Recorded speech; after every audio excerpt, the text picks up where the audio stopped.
Aries. Thank you for joining me for your January 2023 Astro Tarot forecast. Happy New Year. My name is Audrey Alison and I am shuffling the Alchemical Tarot, my favorite old school tarot deck. Aries, please watch your sun sign, your rising sign, and your moon sign for a full dose of the cosmos for the month. You are blessed with the jovial planet Jupiter in your first house, your sun sign of Aries, through May 16th of 2023 Aries. This represents your expansion in this year in your life. This could mean a few things. You could be expanding your belief system, your knowledge, also the physical self. So you do have to maintain your cardio and your physical activity. Jupiter in the first house could expand the waistline. But this is a proactive energy. This planet represents positivity and optimism and faith in self. So Aries, believing you can do something is just as important as taking action and doing it. And that's what Jupiter is circling right now, your belief in yourself. And this could lead to prosperity, Jupiter representing wealth and the Wheel of Fortune. Use these 5 months to expand what maybe you've been working on privately in the months prior in 2022. There's something that can be put out in a big way for Aries in the first half of the year, and it could elevate you. Jupiter is here to create ascension and leveling up, expanding you, Aries. Our full moon, actually, hold on. In addition to Jupiter existing in your first house through May 16th, Jupiter is sextiling Mars in Gemini through March 25th. So Mars and Jupiter will be working together harmoniously. Again, Jupiter in the first house of self and body, and Mars in Gemini in your third house of communications, study, local travel, neighborhoods, community, siblings. So some of these expansions in your life might have to do with the third house of writing and study, local travel, learning, expanding your relationship and the action that you take towards your sibling relationships in your life and your neighbor relationships or community. Aries can get a lot done in a group setting, and I know you work well as an individual, as the Emperor, but the first quarter of the year suggests connection with people close to you and that you would trust in your personal space and boundary. Our full moon on the 6th of January occurs at 16 degrees of Cancer, another cardinal sign like you, Aries. This is not as harmonious on or around the 6th, only because this forms some discord to the 4th house of family for you. There's closure in your personal environment to the connection with mother. You can release a wound in terms of holding on to resentment in a maternal connection. You could also close the door on a home project or something that has been on hold while adding comfort to the home. Things can become finished, but not without their mild frustration here. There's an awareness in your 4th house of environment, Aries, on or around the first week of January.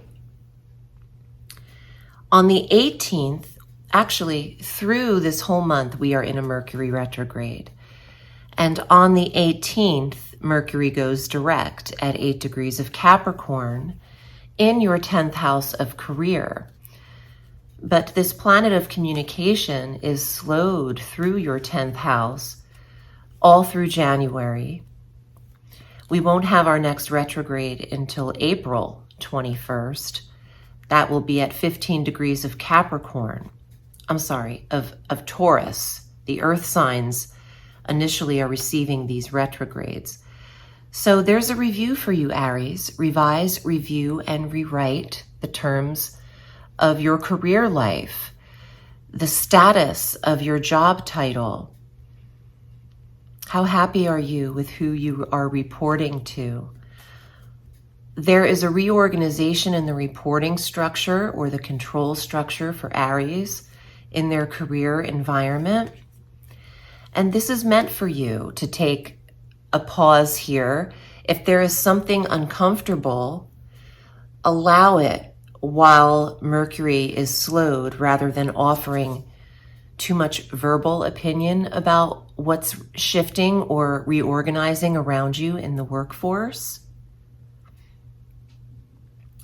After the 18th, safely after the 28th of January, when Mercury clears his shadow, the point in which he retrograded at 24 degrees, he retrograded back to 8 degrees. Safely, you can communicate to boss figures or have your annual interview more towards the end of January. If you can postpone negotiations or communications until after Mercury goes direct, that would be amazing. I need a sip.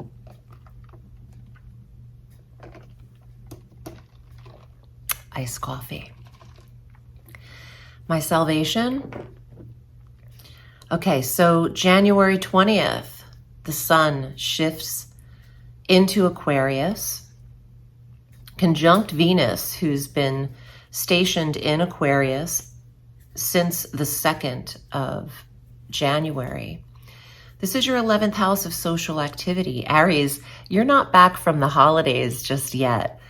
There's an attraction towards friendships, clubs, groups, and organizations with Venus here, conjunct the sun.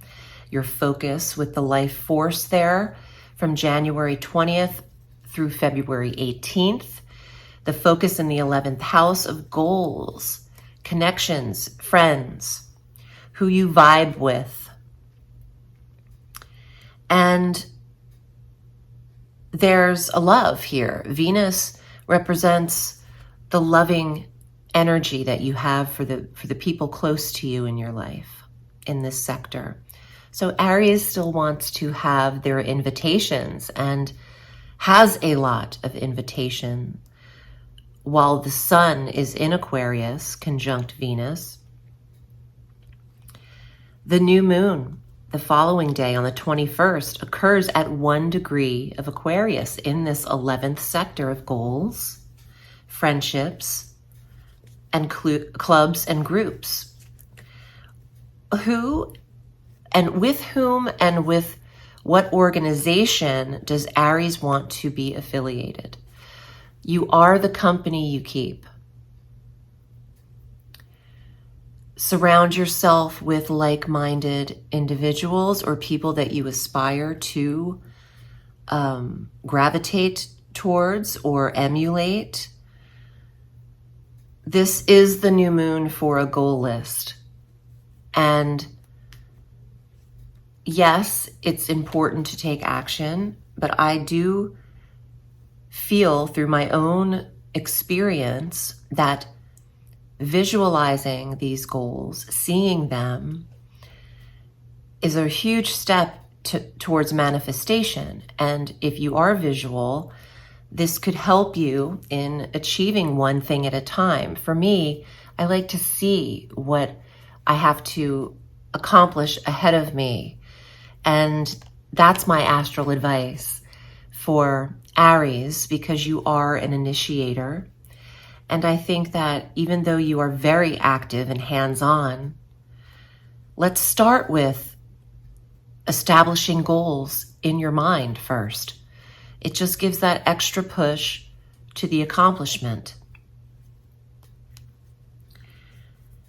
Let's see what is here in your cards. I'm curious to see what comes up for you for the new year of 2023, Aries. I have private readings. This is what I do at audreyalison.com. If you'd like to see my calendar, it's at audreyalison.as.me. Okay, Aries, here are your cards for January. 5 of Swords. You are refining and mentally strategizing and preparing for shifts around you. And if there is that bumpy ride in career while people are shifting or changing titles, ride through that energy without making waves to the left or the right. It'll be time for you to balance out towards the end of January. And right now, this is about accomplishing what's in front of you. And the 3 of Wands is the card of vision and travel and thinking further out with creative plans and strategy. Aries has a lot to prepare for in this year ahead. And again, use the Jupiter energy that is with you once every 12 years. The High Priestess. This is psychic energy. This is intuition. This is astral guidance. This is trusting your instinct. The High Priestess doesn't talk a lot about what she's planning in these strategies that you might have internally, Aries. She keeps them to herself. She's whispering and very quiet and honed in and calm, tranquil. And the 9 of Coins, the money tree. This is the card of growth, financial security, and financial wealth and growth, investment, the woman of leisure, relaxing into what you've accrued. Well, that's beautiful. Money might be abroad. An opportunity might be at a distance from you in the month ahead. And again, you might not share all of your goals and plans with everyone in order to actually manifest them. I appreciate you, Aries. It's good to be back. Thank you for subscribing and tuning in. Remember, the sky is limitless, so reach for the stars.